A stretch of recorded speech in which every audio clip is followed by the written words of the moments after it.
Praise the Lord. கர்த்தர் உங்களை ஒருத்தரை ஆசீர்வதிப்பாராக. நேரடியாக தன்னுடைய வார்த்தைக்கு நாம் கடந்து செல்வோம். இப்பொழுது யோவான் எழுதின சுவிசேஷம் 6ஆம் அதிகாரம் 28வது வசனத்தையும் 29வது வசனத்தையும் வாசிக்க கேட்போம். அப்பொழுது அவர்கள் அவரை நோக்கி, தேவனுக்கேற்ற கிரியைகளை நடப்பிக்கும்படி நாங்கள் என்ன செய்ய வேண்டுமென்றார்கள். இயேசு அவர்களுக்கு பிரதியுத்தரமாக, அவர் அனுப்பினவரை நீங்கள் விசுவாசிப்பதே தேவனுக்கேற்ற கிரியையாயிருக்கிறது என்றார். ஆமென். ஆண்டவருடைய நாமம் ஒன்று மகிமைப்படுவதாக. ஆண்டவர் இந்த உலகத்திலே வாழ்ந்த பொழுது தமக்காக வாழாமல் மனிதர்களுக்காக வாழ்ந்தார். ஆண்டவர் அங்கு அவருடைய பிரசங்க நேரங்களிலே அவர் நடந்து திரிந்து அவர் ஊழியம் செய்கிற பொழுது திரளான மக்கள் அவருக்கு முன்னடப்பாரும் பின்னடப்பாரும் அற்புதங்களோடும் அடையாளங்களோடும் ஆண்டவர் இந்த மக்களை இந்த ராஜ்யத்தின் சுவிசேஷத்தை, இந்த ராஜ்யத்தின் கிரியைகளை இவர்கள் அறியும்படியாக இந்த ஜனங்களுக்கு போதித்து வந்தார். ஒரு நாள் அவர் போதித்து வருகிற பொழுது, இவர்கள் அற்புதங்களையும் அடையாளங்களையும் காணாவிட்டால் என்னை விசுவாசிக்க மாட்டார்கள். அப்போ ஆண்டவருடைய விருப்பம் என்னவென்றால், பிதாவாகிய தேவன் அனுப்பின கர்த்தராக இயேசு கிறிஸ்துவை நாங்கள் விசுவாசிக்கவும், இவர் யார் என்று அவரை அறிகிற அறிவடையவும், அவர் நம்மை எதற்காக மீட்டார், எதற்காக நம்மை ரட்சித்தார் என்கிற அறிவை அடையவும், இந்த தேவனுடைய குமாரன் எதற்காக பூமியிலே வந்து இதை நமக்கு சொல்லுகிறார் என்கிறதான அதை அறியவும் தேவன் சித்தமுள்ளவராகவும் பிரியமுள்ளவராகவும் இருந்தார். அப்போ அவர்கள் அங்கு தேவன் பிரசங்கித்து கொண்டு வருகிற பொழுது இவர்களுக்கு ஒரு கேள்வி வருகிறது. அதனால்தான் அந்த 28வது வசனத்திலே இயேசுவை பார்த்து அங்கு நின்ற மக்கள் அவரை கேட்பது போல ஒரு வசனத்தை அமைத்திருக்கிறார்கள். என்னவென்றால், அப்பொழுது அவர்கள் அவரை நோக்கி, தேவனுக்கேற்ற கிரியைகளை நடப்பிக்கும்படி நாங்கள் என்ன செய்ய வேண்டும் என்றார்கள். அங்கு ஒரு கேள்வி அங்கு நின்ற மக்களுக்கு ஏற்படுகிறது. என்னவென்றால், அவர்கள் தங்களுடைய மன விருப்பப்படி கடவுளை தேடி தங்களுடைய இஷ்டப்படி வாழ்ந்து வந்த மனிதர்கள், நியாயப்பிரமாணத்தின்படி வாழ்ந்து வந்தவர்கள் என்று வைப்போமே.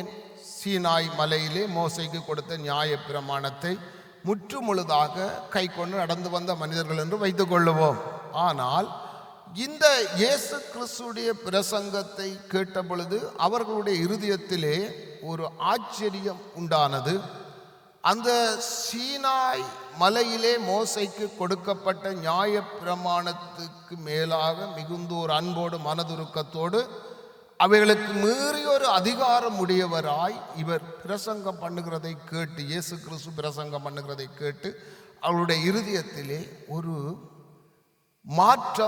மாறுதல் உண்டான பொழுது அவர்கள் என்ன செய்கிறார்கள் என்றால், வேதபாரகர் பரிசேயரிடத்திலே சென்று அவர்கள் கேள்வி கேட்காமல் நேரடியாகவே தேவனிடத்திலே இந்த கேள்வியை வைக்கிறார்கள். இந்த கேள்வியை நேரடியாக இயேசு கிறிஸ்துவிடத்திலே கேட்டவுடனே அவர் சொல்கிறார், நீங்கள் எனக்கேற்ற கிரியைகளை செய்யுங்கள்.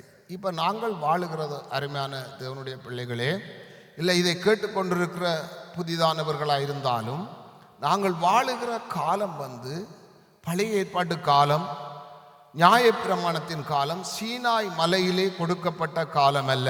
கண்ணுக்கு கண் பல்லுக்கு பல் பழிக்கு பழிங்கிற காலத்திலே நாங்கள் வாழாமல், அந்த கர்த்தராக இயேசு கிறிஸ்து கொல்கதாவிலே நமக்காக தம்மை ஜீவ பலியாக ஒப்பு கொடுத்து மீட்டு விட்டார். இன்றைக்கு நாம் தேவனுடைய பிள்ளைகளாக இருந்து இன்றைக்கு நாம் கர்த்தர் பிரியப்படத்தக்கதாக நாங்கள் என்ன கிரியைகள் செய்திருக்கிறோம் என்பது நம்முடைய வாழ்க்கையிலே அனுதினமும், எங்களுடைய சொந்த வேலைகள், எங்களுடைய மனைவி, எங்களுடைய பிள்ளைகள், எங்களுடைய சொந்த காரியங்கள், வேலைகளை விட நாங்கள் கர்த்தருக்கு பிரியமான, அதுவும் தேவனுடைய நீதிதான், நம்முடைய மனைவியை, நம்முடைய கணவனை, நம்முடைய பிள்ளைகளை அதுக்கு பார்க்கிறது, வேலை செய்வது எல்லாம் அதுக்கும் ஒரு கிரியை தான். அதுக்கு அப்பாற்பட்டதான ஒரு காரியம் இருக்கிறது. என்னவென்றால், நாங்கள் கர்த்தருடைய கிரியைகளை என்ன செய்கிறோம் என்று அவர் அதிலே வாஞ்சியாயிருக்கிறார்.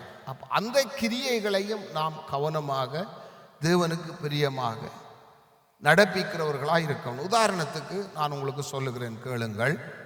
இன்றைக்கு நாங்கள் காலையில் எழுந்து தேவனுடைய முகத்தை தேடி ஜெபித்தோமா? அப்பதான் வெளிப்படும் தேவனுக்கு பிரியமான கிரியை என்னவென்று. உண்மையாகவே இன்றைக்கு காலையிலே நாம் எழுந்து வேதத்தை வாசித்தோமா? தேவனை நோக்கி ஜெபித்தோமா? வேதத்தை தியானித்தோமா? எங்களை ஒப்பு கொடுத்தோமா? கர்த்தருடைய கரத்தில் எங்களை அர்ப்பணித்தோமா? தேவனுடைய சித்தம் எங்களுடைய வாழ்க்கையிலே நடக்க வேணும் என்று நாங்கள் விரும்புகிறோமா? இதைத்தான் தேவன் திருப்பி திருப்பி திருப்பி என்னுடைய பிள்ளைகளே, என்னுடைய ஜனங்களே என்று அவர் அன்பு கூர்ந்து சொல்வதற்கு காரணம், நாங்கள் தமக்கு பிரியமான பிள்ளைகளாய் வாழுகிற பொழுது எங்களை கர்த்தர் சம்பூரணமாக சகலவற்றிலும் ஆசீர்வதித்து மேன்மையாக வைக்க விரும்புகிற தேவன். இதைத்தான் கர்த்தர் சொல்லுகிறார். நாம் ஒரு வேதத்தை வாசிப்போம், அதிலிருந்து கர்த்தர் பேசுவார், அதை கை கொண்டு நடப்போம். கர்த்தர் உங்களை ஆசீர்வதிப்பாராக. God bless you. ஆமென்.